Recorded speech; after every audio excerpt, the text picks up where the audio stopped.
بنالے انہوں نے ادھر ارینج کیا ہوا تھا کلچر اور ثقافت پہ.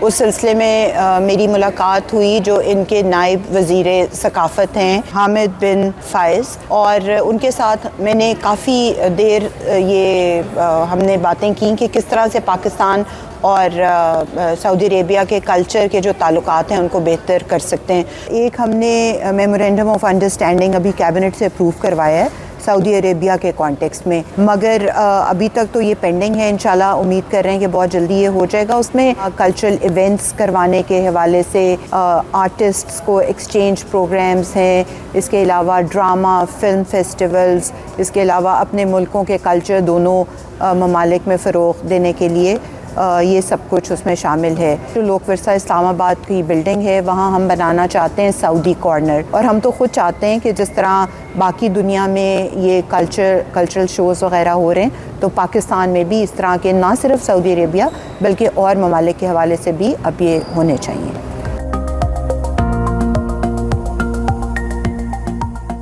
کلچر ایک اسلامک کلچر ہے پاکستان کا, اور سعودی عربیہ کا بھی ایک اسلامک کلچر ہے.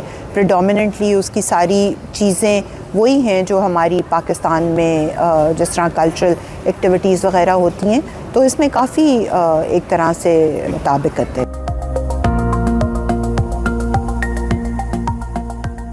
ڈپینڈ کرتا ہے, جس طرح چائنیز آتے ہیں تو وہ ٹیکسلا کا رخ کرتے ہیں, تو اسی طرح مطلب یہ تو سب پہ ڈپینڈ کرتا ہے کہ آپ کا انٹرسٹ کس چیز میں. پاکستان کے پاس اس طرح کی بہت ساری سائٹس ہیں, موہنجو ڈارو اور ہڑپا وغیرہ تو ورلڈ ہیریٹیج سائٹس ہیں. پہلے تو تھوڑا فارنرز کے لیے ریسٹرکشنز تھیں, لیکن اب یہ کافی حد تک کم ہو چکی ہیں, اور سوائے وزارت داخلہ کشمیر میں داخل ہونے کے لیے آپ کو ایک NOC چاہیے ہوتا ہے. اس کے علاوہ پاکستان میں آپ نے کہیں بھی جانا ہے تو اس پہ کوئی آپ پہ کسی قسم کی کوئی قدغن نہیں ہے, اور کوئی آپ کو نو آبجیکشن سرٹیفکیٹ نہیں چاہیے. اگر آپ چاہتے ہیں کہ آپ کو سیکیورٹی ارینجمنٹس وغیرہ کچھ لینے ہیں تو اس کے لیے آپ ہماری منسٹری جو ministry of heritage and culture سے رابطہ کر سکتے ہیں, اور ہم اسپیشل ریکویسٹ کر کے آپ کے لیے سیکیورٹی کا بندوبست بھی کر سکتے ہیں. بہت سارے ڈرامے جو کہ پرائیویٹ سیکٹر نے کرنے ہیں اس کے لیے ہم انہیں پش کر رہے ہیں کہ وہ اس میں اپنے ڈبنگ کر کے اور عربی زبان میں اس کا ڈبنگ کر کے اور یہاں پہ پیش کریں.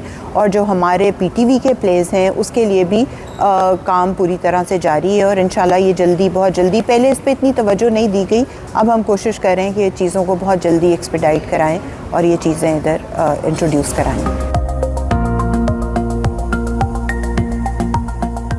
میں نے تو یہ دیکھا ہے کہ جس طرح میں اپنے بچوں کی اگر بات کروں تو ان کو قوالی بہت پسند ہے, تو آپ کو جو بھی اپنا کلچر اور کوئی ہیریٹیج کی چیزیں ہیں وہ تو آپ گھر سے بچوں میں ٹرانسفر کرتے ہیں.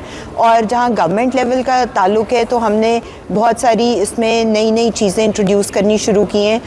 لوک ورثہ اس دفعہ ہم نے بہت عرصے کے بعد 3 سال کے بعد اس کا میلہ جو 10 دن کے لیے ہوتا ہے وہ اس دفعہ پاکستان میں, آپ یقین کریں کہ اتنے زیادہ لوگ پہلے کبھی نہیں آئے, تقریباً کوئی 1.5 لاکھ کے قریب لوگوں نے اس کو وزٹ کیا 10 دنوں میں. اور اس میں ہم نے ہر روز کی ایک ڈیفرنٹ تھیم رکھی تھی. جس طرح پہلے دن تھی صوفی فیوژن میوزک, اسی طرح پنجابی نائٹ, بھنگڑا نائٹ, ہماری جتنی بھی کلچرل ساری پروونسز کی بلکہ کشمیر گلگت بلتستان ہر جگہ کی ہم نے ثقافت کے لیے بڑے نئے نئے اور پروگرامز کیے. تو انشاءاللہ ہمارے بچے ابھی بھی اپنی ثقافت کے بہت قریب ہیں اور بہت انجوائے کرتے ہیں.